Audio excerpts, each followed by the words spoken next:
Welcome to the Whiskey Vault.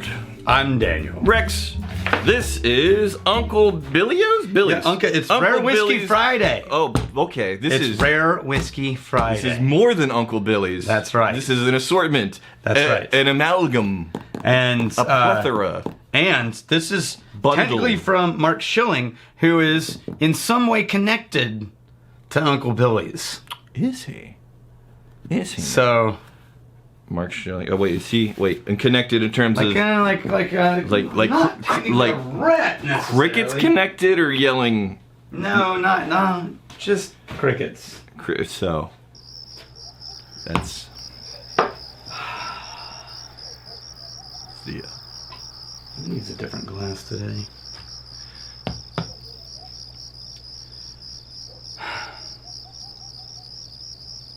Okay. All right. So Uncle Billy's is a local Austin brewery that's pretty famous. Uncle Billy's beer, and then they were a brew pub. Yeah. So they have this crazy history. They were a brew pub. Sure. Then they wanted to grow. Yeah. Beyond the boundaries of being a brew pub, but because of the Texas 3-tier system, it required them to sell off a whole part of the business in order to do it. Oh. Yeah, and man, so you got to be serious about that. They sold off a whole part of the business, but maintained the Uncle Billy's brand for the beer releases. Yeah. And now they're working in spirits. They have a full barbecue restaurant. It's this huge thing now. All right, right on. But this is sourced Indiana bourbon. Okay. MGP blended. It's that 60% corn, 36 rye recipe, which is the other MGP recipe of bourbon. Okay. Than the one that we've been using. Sure. And they blended their own flavor profile from that MGP. Smells lovely. List. It smells beautiful. Beautiful. So Rare Whiskey Friday, really quick. These are whiskeys that occasionally will have a big brand that has very limited releases, but this is very often going to be small craft distilleries that have not a lot of distribution. Very tricky to get your hands on this, but if something is local and accessible, we're doing a review right now. Right, this is the Uncle Billy's now on the nose, man. 18 months old. It's a year and a half old. That's it. Look, it's not even a straight bourbon. It's a beautifully developed nose for a year and a half. Mm-hmm. Right? I'm getting a... This is the most transparent whiskey label in Texas area that I've ever seen. They're doing good? It's all on the front. Like, hand bottled, blended and bottled, 18 months old, distilled in Indiana. Right on. I mean, just right there. Yeah. Wait, no, that is the front. It just kind of wraps all the way around. It goes all the way around. Uncle, yeah. You could call that the front. I'm going to call that you got the front, main picture, and you got that there, and then you got a thing here. Yeah. Well done. Uncle Billy's bringing the transparency. Good on them. I kind of got that same Eleanor Slate tea note. I wonder if that's in the rye. Yeah, I think like the tea. A little more spicy. And then I'm getting, there's a little bit of cinnamon in there. Oh, taste it. There's a lot of cinnamon in there. Yeah? The taste doubles down on the cinnamon. And then immediately vanishes with no real lingering aftertaste. Oh, and I really What is this at? 48%. It surprises me that is only 18 months because I'm getting... It tastes like an old oak. Well, I think because they bottled it at 48%. Which typically when you're going for a younger whiskey and going for bulk, you are going to go all the way down to 40, 43. Good on them. Not only are they sourcing and being super transparent, they're also not cutting it down to the lowest possible proof. God, I think they may have found a really magical place for 18-month-old whiskey. Yeah. No, it's really nice there. Damn, I like that. I can still taste the wood better even though it's young. What I don't get is the bourbon cherry. No. There's no dense notes at all. There's no mid-range palate. Yeah. There's only the really sparkly highs with a little bit of low wood astringency. Yeah, and then like a light honey in there. You want a water rinse? The sweetness is like a sweet tea, light honey. All right, we've got a couple of bottles from Patrick Cone, Titan of whiskey. Patrick Cone, you just do the... It just blows up because the name is just so powerful.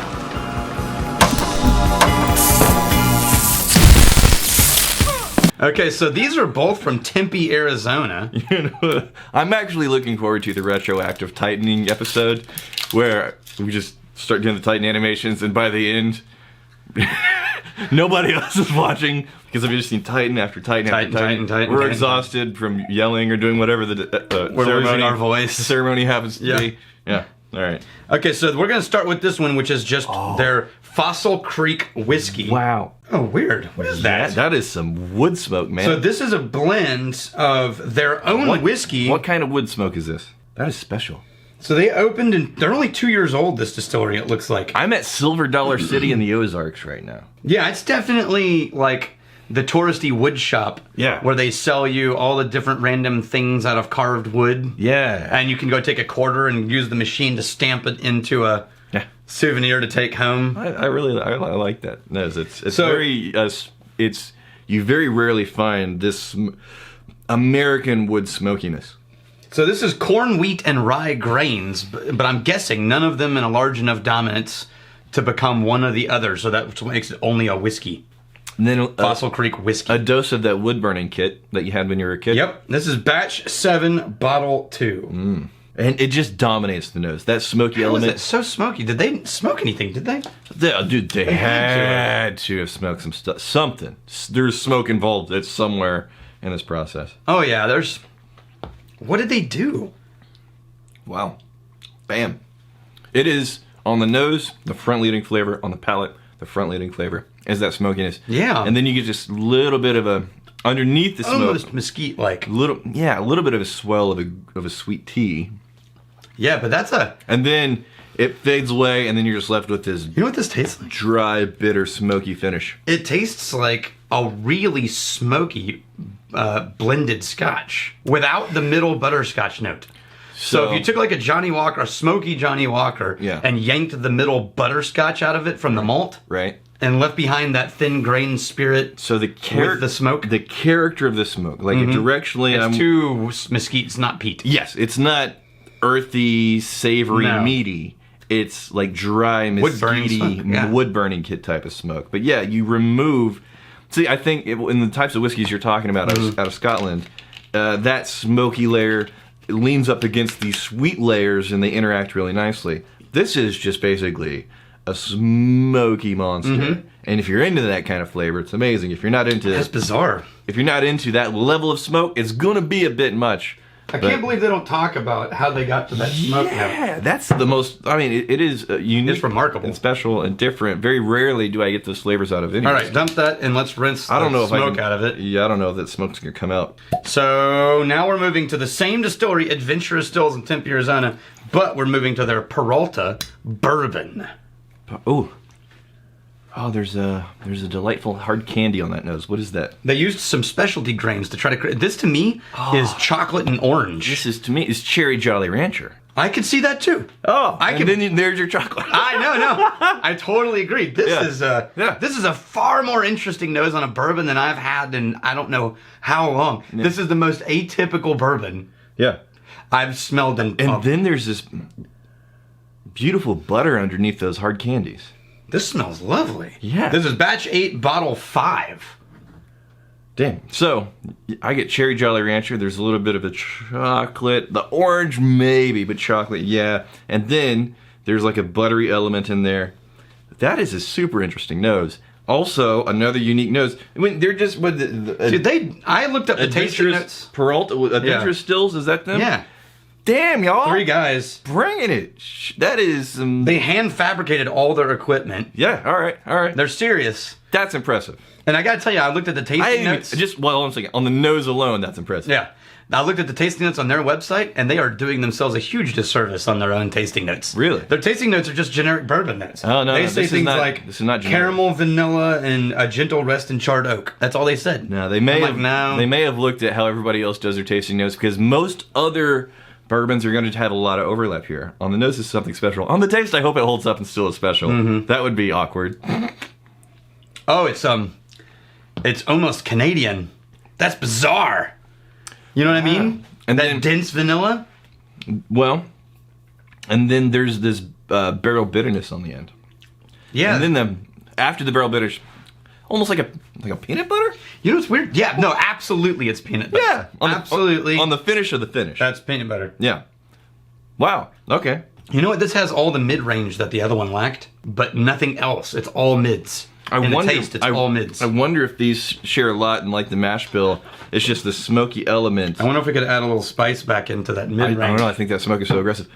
I think the smoky element may have buried whatever's going on in here. You know what? There's a pretty meaningful color difference between the two. If you see these? Yeah. Yeah. Oh, hey. I filled in the mid-range palette. Oh, you see you're using the little stimmy glasses.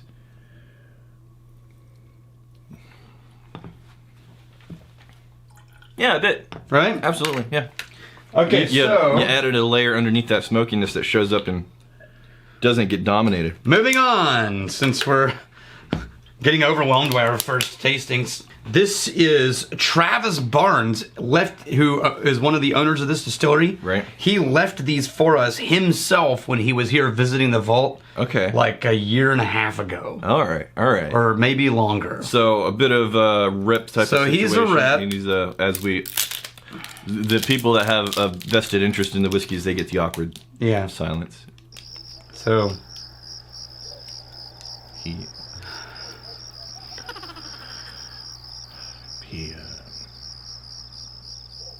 He sent this. okay, so let's each drink one. The whole thing. Yeah. Marcus, go. So Travis Barnes. You know what Hotel Tango reminds me of? Who was the guy from Casablanca? Humphrey Bogart. Mm-hmm. It sounds like the name of a movie from the Humphrey Bogart era, right? Yep.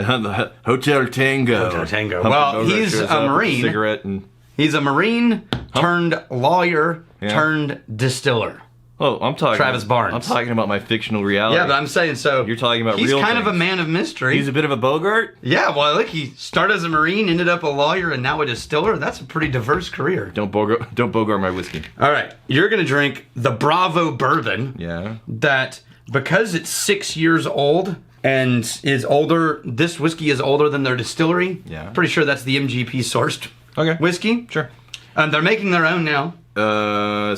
Looking for Indianapolis, Indiana. There we go. Yeah. Produced and bottled by Hotel Tango. That's right. Produced. There's your magic word. So they're in Indiana too. They're in Indiana as well. Oh, that's got to be so frustrating though. Now, this one, I'm drinking their whiskey, just plain whiskey, 1 year and 6 months old, so 18 months, same age as that Uncle Billy's. I really like this nose. Batch 10, bottle 6. You've got batch 65, bottle 47. Man, okay, I'm getting like almost this is weird for a bourbon. It's almost a rose water mixed in with. Oh, crap. Now I'm going to have to pour myself. Oh, the eucalyptus. I'm going to right? get a little baby Glencairn. I get some eucalyptus and some rose water, and then like a fresh tea eucalyptus rose water type of vibe. You know what? It's that classic MGP profile, but proofed down.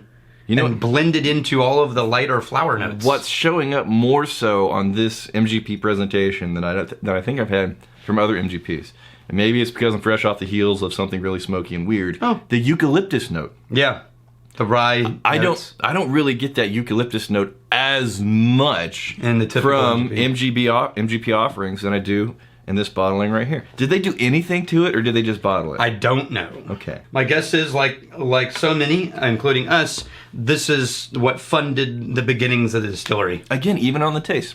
Sweet tea and eucalyptus. That's what I'm getting.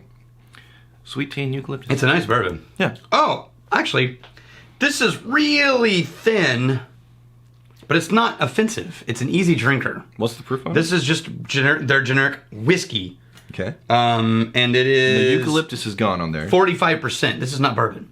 I know, but I'm saying... This is their mash. Comparatively. Yeah. Don't know... This is considered a whiskey distilled from a bourbon mash, which means it could have been that they aged this in used oak. But the sweet elements do have some overlap. Mm-hmm. I got sweet tea. Has a little bit of cherry in this one. A little bit of cherry. And then... Little bit. Oaky. It's very light. Yeah, it shows up. The whole thing is very light. Shows up halfway through, and then it kind of fades off. That's an easy drinker. I mean, that's gonna go down like water. Yeah, traditional flavors, easy drinker. And you said this was just a whiskey. Mm-hmm. Okay, nut categories. And mainly, I think it's because it's a bourbon mash build, but used oak would be my guess. Yeah, and hence the whiskey distilled from a bourbon mash. Thank you, Travis. Yeah, thank you, sir. Sorry it took us so long to a year and a half, dude, to get to it. Okay, here's one last. A magnificent bastard. Sylvester McCoy, you magnificent bastard.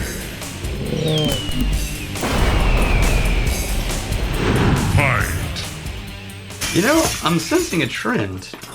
It's Yeah? fine. Let's drink the Dalmore. This is Dominion. Dominion. Now, all right. So I'm up. Dominion. This is all. Remember, we've been doing all of the retail exclusives. This is a dramatic name. Yeah. Dominion. And if this is proof down to 40%, come on, Dalmore. You can't be rocking Dominion at 40%. 43. Ah, They went a little. Yeah, a little higher. Yeah, you knew you can't say Dominion with a straight face at a 40% whiskey, but even 43. Now I will tell you, there's We'll a see. comment We'll from. see. Could be delicious. There's a comment from that I was going to use for later, like in the next batch of Did videos. you notice the color on this? Oh well, remember it's Dalmore. It's the joke. It's so dark. It's so I'm gonna look up the comment that Jimmy. The joke is they Yeah. I don't know if it's 100% of the time, but very often they added E150A caramel coloring to their whiskeys to make them look darker. So Some people have a hard problem dealing with that. As long as it tastes good, I'm fine. And as long as you're honest about what's going on in here, I'm fine. So Jimmy Leg says. Oh, Jimmy Leg said about. I had to read this because it's about the last time we did the Dalmore. he has strong feelings about Dalmore. Yeah, he does. He says, it's my understanding, because this is another travel retail exclusive. Yeah. It's my understanding that distilleries at least sometimes use duty-free shops at airports to test out whiskeys on rich morons to see if they can be fooled by marketing crap. And then there's this huge block of space. Right. And then he wrote, also, Dalmore sucks. And then he wrote, I tried not typing it, but that made me more angry. It just happened. I couldn't help it. It's like a physical tick. Okay, now on the nose, does it smell like it sucks? Whoa, that Does it- is sherry all day. If you like those dark fruit, sweet bomb type of notes, this does not suck. Now this is specifically aged in first fill Honestly, at this level, Methuselah sherry, which is an Oloroso style of sherry, Right. where they take an Oloroso sherry and they mix in some Pedro Jimenez grape. this Sherry. smells like I'm smelling a sherry. More so than Oh yeah, this a whiskey. smells like we're drinking sherry. Right. If you put this under my nose, it's like, oh, which sherry is this? All the mustiness. Good God, that might be the single most sherry cask whiskey I've ever sipped. Is this figs? Could be figs. Yeah, it's dry and not overly sweet, shockingly. As much as the nose is sherry, it tastes, you know, if you've ever had sherry, go get an Oloroso, not a Pedro that's sweet. Get an Oloroso, and what you'll find is the nose is this cloyingly sweet almond, but the taste is dry and a little bit astringent on the end. That's what this tastes like. This tastes like I'm eating just a fistful of dark dried fruit. Mm-hmm. Right? Totally dried. Yeah. And a little tannic.